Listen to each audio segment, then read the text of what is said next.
Isn't it strange how someone can be surrounded by people all day and still feel unseen? Yet the moment they're alone at home, they finally feel present with themselves. That isn't isolation. That's intimacy with your own mind. We all know that one person who always cancels plans.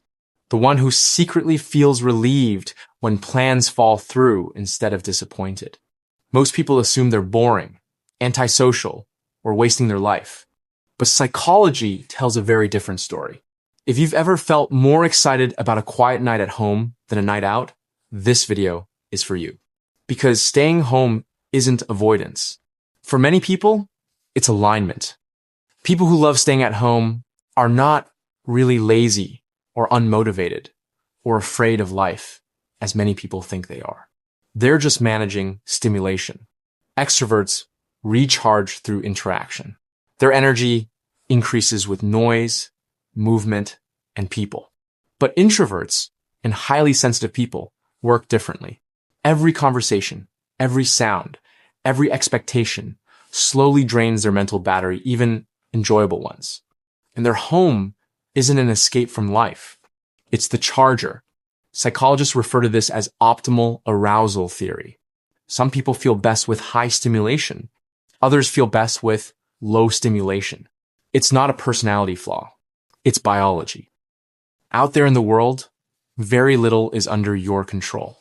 Noise levels, social expectations, small talks, and unpredictable situations.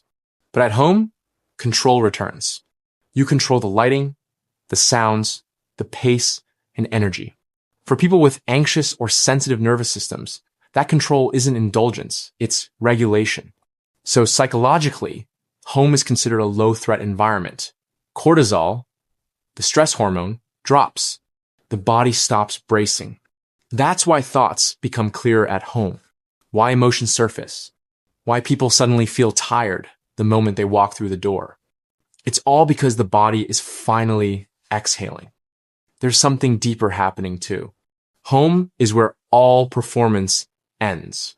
The social mask dissolves. That version of you that knows when to laugh, how to respond, and what not to say just disappears.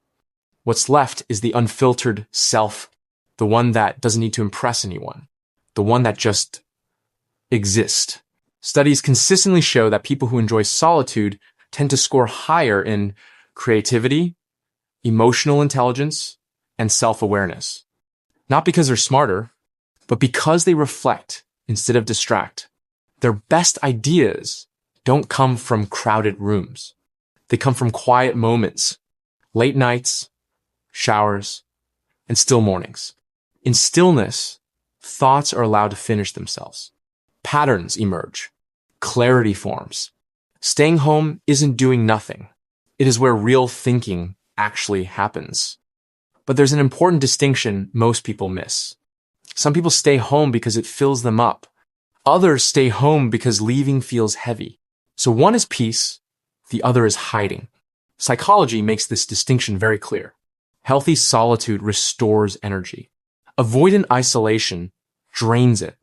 The key question isn't, do you like staying home? It's, how do you feel afterward?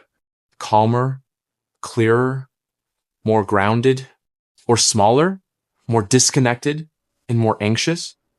Knowing the difference between all of these is emotional maturity. We live in a culture that worships visibility, being busy, being loud, being seen.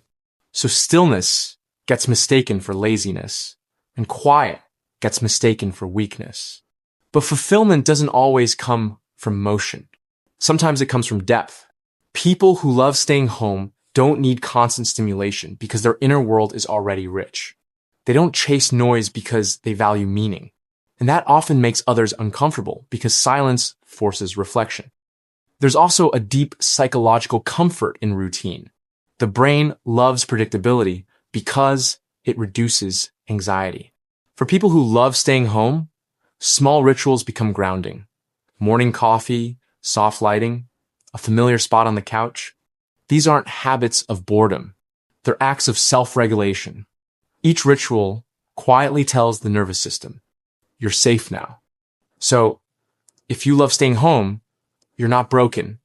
You're not missing out. You're wired for peace over performance, depth over noise, meaning over attention. Once you find peace in solitude, you stop searching for it in chaos. You stop demanding that the world make you feel at home. You carry home inside you. And that's the psychology of people who love staying at home.